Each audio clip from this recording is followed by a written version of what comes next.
In the name of the Father, the Son, the Holy Spirit. The passionate heart of Jesus. Ang nilalablab ng pusong Jesus.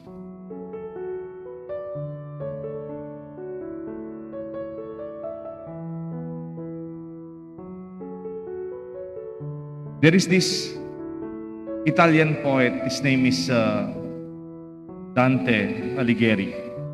In the 14th century, this poet, philosopher, writer, in his epic poem, Divine Comedy, in the first section, Inferno, it's about the poet's journey into hell. Guided by poet Virgil, Dante descends through the 9 circles of hell, eventually arriving at the center where Satan himself resides. Contrary to our popular description of hell as hot and fiery place, di ba pag sinabi nilang impyerno, may apoy, o yung impyerno, mainit. Dante's 9th circle is not a fiery place, but rather it is a frozen lake because it is devoid of love and warmth. I get the sense of Dante's Inferno. Para sa kanya, ang impyerno, hindi yung may apoy. Para sa kanya, ang impyerno, yung malamig, nagyayelo. Kasi walang pagmamahal. There's no warmth. There is no caring. There is no relationship. It's almost dead.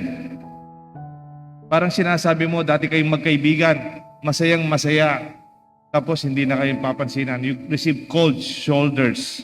O yung mag-asawa, nung bagong kasal, mainit na mainit ang pagmamahal, biglang nanlamig. Matagal po akong nag-a-anoint. Pag nag-a-anoint ako, lalo na nung wala pang masyadong pandemic, napansin ko, pag nag-a-anoint po ako, lalo na nung yung may sakit, nasa terminal stage na, napapansin ko po, kahit hindi naman po ako doktor, I will make a sign of the cross with oil in the forehead of the sick, sa kanyang mga kamay, at sa kanyang mga paa.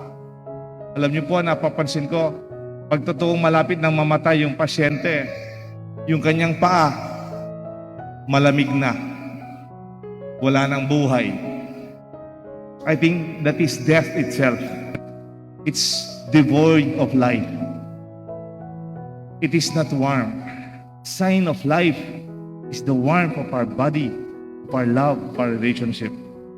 Sa mga kabataan ngayon, meron silang slang expression. Chill, chill. Cool, cool. Which means, take it easy. Relax. Stay. And settle down. If you're not careful, in the extreme sense, this expression may lead to a distant numbness, indifference to one's reality and situation. That numbness na parang cool ka, pero wag kang magalit, no? Pwede naman nasanay kang chill, wala na ring buhay. You're already cold. Sorry for the term. Manhid ka na sa nangyayari. Wala ka nang nararamdaman.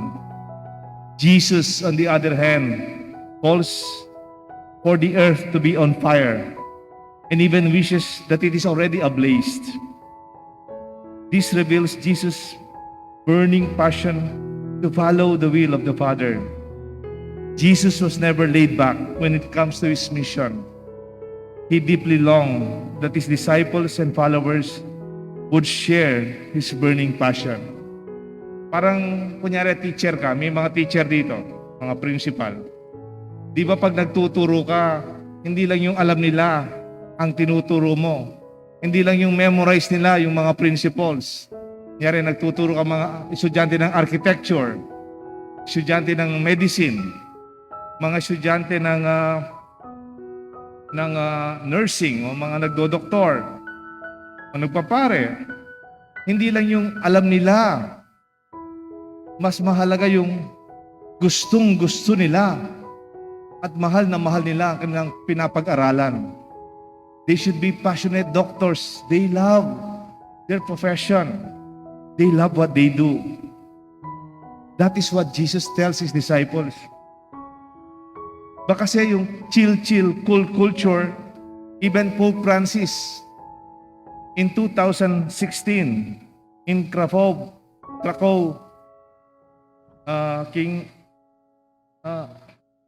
Poland, he mentioned this to the youth. Sabi niya, 1.6 million, sabi niya, the young people today are devoid sofa happiness. Anong gusto sabihin na Pope Francis sa sofa happiness? Yung masaya ka sa sopa, nakahiga ka lang, nakatihaya sa sopa.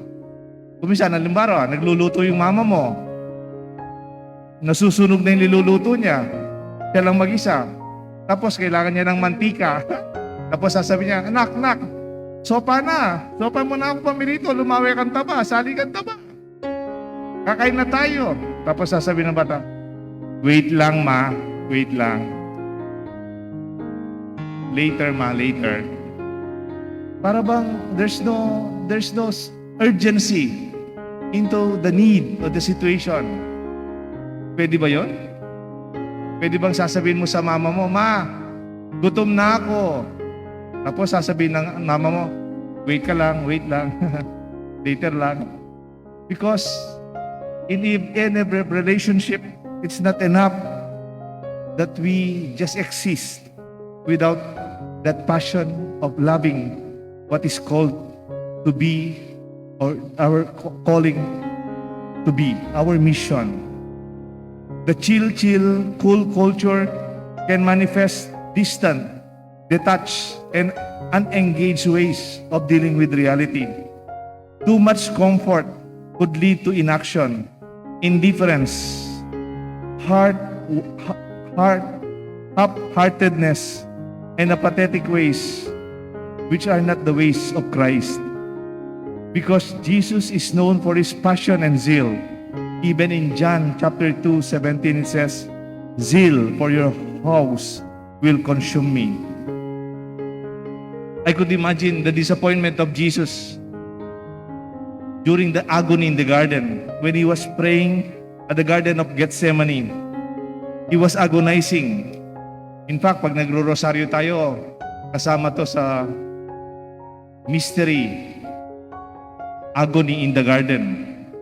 He was agonizing in the garden while He was praying, accompanied by His best disciples, I assume, Peter, James, and John. And yet they were sleeping. Then He said to them, my soul is very sorrowful, even to death. Remain here and watch with me. In Matthew 26. Coming to His disciples, He found them sleeping. Natulog lang sila. Tinulugan si Jesus. So could you not watch with me even for an hour? You could imagine the frustration of Jesus. Mamamatay na lang siya. He will be arrested at every moment, any moment. Nagdarasal siya. Ang disciples niya, tulog-tulog lang. Chill lang. I remember the Levite and the priest who passed by a dying man in the parable of the Good Shepherd. They did not even involve themselves. They were cold. They did not feel anything. They were more concerned of their own regular activities. Even when Jesus wanted to feed the 5,000, gutom na gutom yung mga tao. Anong sabi ng mga disciples? Lord, 5 lang ang tinapay, 2 lang yung isda. Chill ka lang dyan. Cool ka lang. Send them home. Send them away. This is not the way of Jesus. When Jesus gives Himself, it's total commitment. I remember the song of Nat King Cole. Meron po siyang song. Sabi ng song, when I fall in love, it must be forever, or I'll never fall in love. Ba? Tapos sabi pa niya, when I give my heart, it must be completely, or I'll never give my heart. Kung hindi ko rin naman ibibigay buong buo ang sarili kong puso ko, wag na lang. If you are doing something half-hearted, wag na lang. For Jesus do not want to compromise what we really have to do. Pwedeng may kasama ka sa trabaho, half-hearted. Meron kasama sa eskwela, sa trabaho, hindi naman talaga binibigay ang sarili. Really, that is not our Christian way. Jesus' burning passion, He did not take for granted the opportunities to help and make a difference in situations of need. He would form His disciples to share His burning passion to realize the will of the Father. The gospel today talks about how Jesus wanted to come to set the earth on fire, and how I wish it's already ablaze. That is the same fire that must be in the belly of His disciples and followers as Jesus would wanted to have.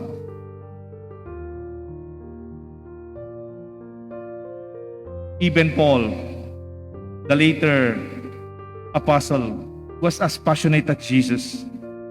Si Paul, hindi siya naging disipulong kamukha ng mga 12 apostles. He was converted in the Acts of the Apostles already.